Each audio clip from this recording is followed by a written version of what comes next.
राधे राधे महाराज जी। महाराज जी, मैं जब भी कोई कार्य करता हूँ मुझे ऐसा लगता है कि कहीं मुझसे कोई अपराध ना हो जाए या मेरे भीतर अहंकार ना आ जाए, क्योंकि सत्संग में बहुत बार बढ़िया बात है, ये बात आना बढ़िया बात है। डरते रहोगे तो बच जाओगे। बट अभी हर बात में चिंतन होता रहता है कि अपराध ना बन जाए, ये डर। ज्यादा डर तो ठीक नहीं, पर डर होना ठीक है। डर से बच जाओगे, डर से बच जाओगे। सोच आदि क्रिया जो करनी पड़ती है धाम में आते हैं तो हाँ, जैसे माँ की गोद में जैसे शौच करे तो कोई अपराध थोड़ी होता है।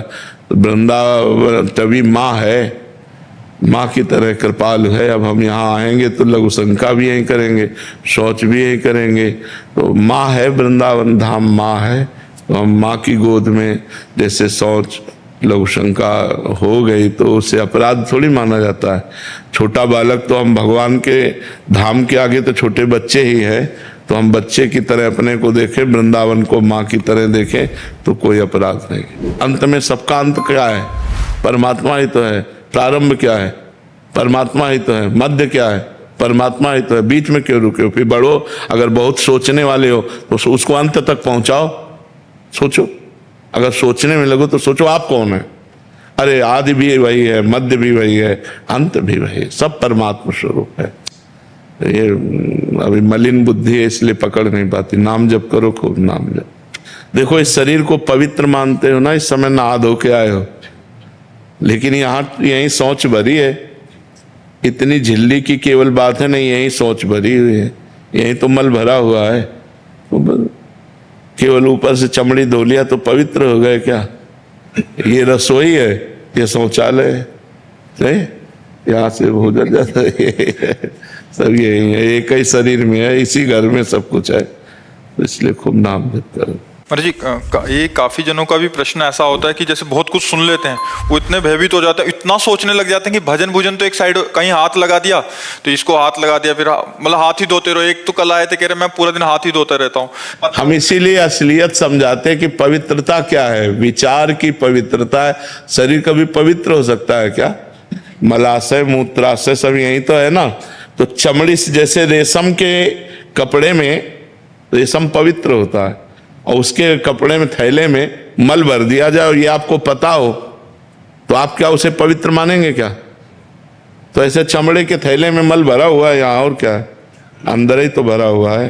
तो इतना ज्यादा सोच ना करे, नहीं तो फिर सोचता ही रहेगा। सोचता जितना काम चल जाए, बस नाम जप करो, भजन करो, ज्यादा सोच में मत लगो।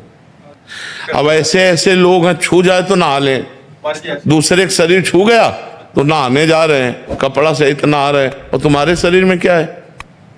होश करो, तुम्हारे शरीर में क्या? वही मलमूत्र कप पित्त बात वही तो भरा हुआ है। उसके छूने से नहीं, यही सब सोच जमा है, यही मलमूत्र जमा है। पर जी मुख्य बात भजन है। भजन मतलब ये भजन के लिए तो पवित्रता था। बस बस बस भजन के लिए पवित्रता है। अंजना तवार जी, राधे राधे महाराज जी। महाराज जी, यदि धन पर्याप्त मात्रा में हो परिवार की तरफ से, तो क्या खुद संसार में जाकर कर्म करने की आवश्यकता है अगर भगवत प्राप्ति का मार्ग अपनाना हो? हाँ, भगवत प्राप्ति का मार्ग अपनाइएगा, भजन कीजिएगा, लेकिन कर्म करना आवश्यक है। समाज की सेवा है, समाज को सुख पहुंचाना है, ये अपना कर्तव्य है ना। हमारे पास जितना धन उसको दूसरों की सेवा में लगाएं, गौ सेवा में, संत सेवा में, और व्यापार करें, नौकरी करें, नाम जप करते हुए। तो हमें लगता है मनुष्य जीवन कायरता पूर्वक बिताने के लिए नहीं मिला है।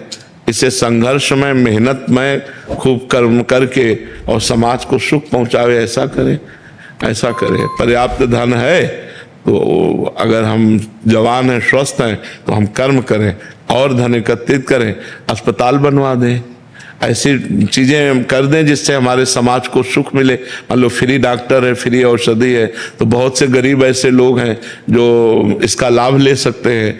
तो हमें लगता है करना चाहिए, कायर बनकर नहीं बैठना चाहिए, भजन करते हुए कार्य करना चाहिए। राहुल जी जयपुर से।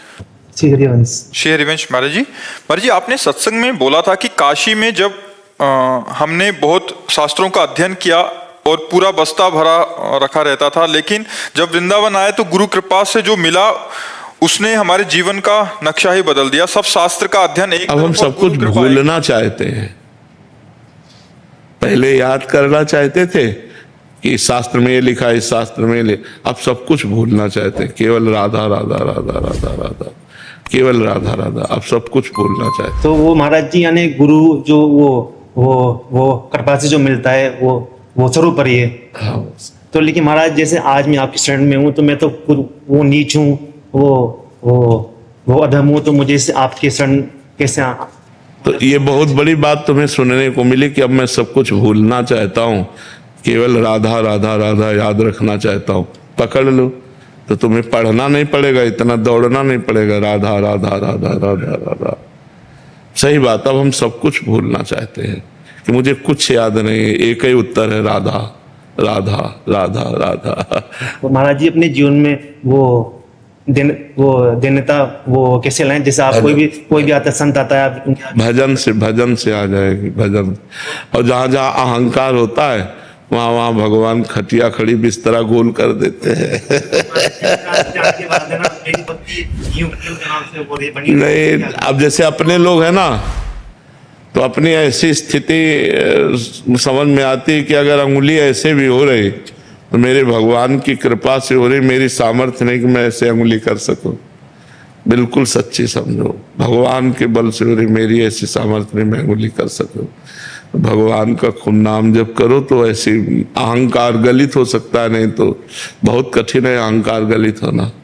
जी निकिता जी। राधे राधे। राधे राधे महाराज जी। महाराज जी, बचपन से हमें सिखाया है कि अच्छा करोगे अच्छा होगा। जीवन में फिर कठिनाइयां आती हैं और हम उसके लिए तैयार नहीं होते। फिर सब ये कहते हैं कि पिछले जन्म के कर्म है। ऐसे में बिना कुछ जाने सब कुछ स्वीकार करके कैसे आगे जीवन बिताया जाए महाराज जी? महाराज जी कह रहे हैं कि अच्छा करेंगे तो अच्छा होगा, ये अभी सिखाया जाता है, बट पूर्व के कुछ कर्मों का प्रभाव से परिस्थितियां ऐसी आई तो फिर उसके लिए हम तैयार नहीं थे, तो उसमें फिर कैसे सामंजस्य बनाए? पीछे के कर्मों का फल है या अभी जो हम कर्म कर रहे हैं तो उसका अच्छा ही होगा? नहीं, अभी जो हम अच्छा कर्म कर रहे हैं वो आगे फल मिलेगा। फसल तुरंत बो के थोड़ी काटी जाती, 4-6 महीना लगता है। ऐसे ही जो हम अभी कर्म कर रहे हैं वो आगे फल मिलेगा, लेकिन पीछे जो हमारे द्वारा कर्म हो गए हैं उनका फल अभी हमें भोगना पड़ रहा है। इसलिए नाम जप करें तो पीछे के कर्म को भोगने की सामर्थ्य देगा और आगे के गंदे कर्मों को भस्म कर देगा। नाम जप इसीलिए सबसे हम प्रार्थना करते हैं कि थोड़ा ही सही पर नाम जप जरूर कीजिए, राधा राधा राधा राधा, जिससे तुम्हारा मंगल होगा, तुम्हारा कल्याण होगा, तुम दुख सहने लायक बनोगे। नहीं ऐसे ऐसे दुख आते ऐसा लगता है कि अब क्या करें, पर नाम जप के द्वारा उस दुख को सहा जा सकता है, उसको झेला जा सकता है। तो नाम जप जरूर करना चाहिए, सबको नाम जप करना चाहिए, क्योंकि कोई ऐसा नहीं जिससे पाप न बना हो पुण्य न बना हो। तो जब पाप का फल आता है तो दुख विपत्ति संकट आता है, और जब पुण्य का फल आता है तो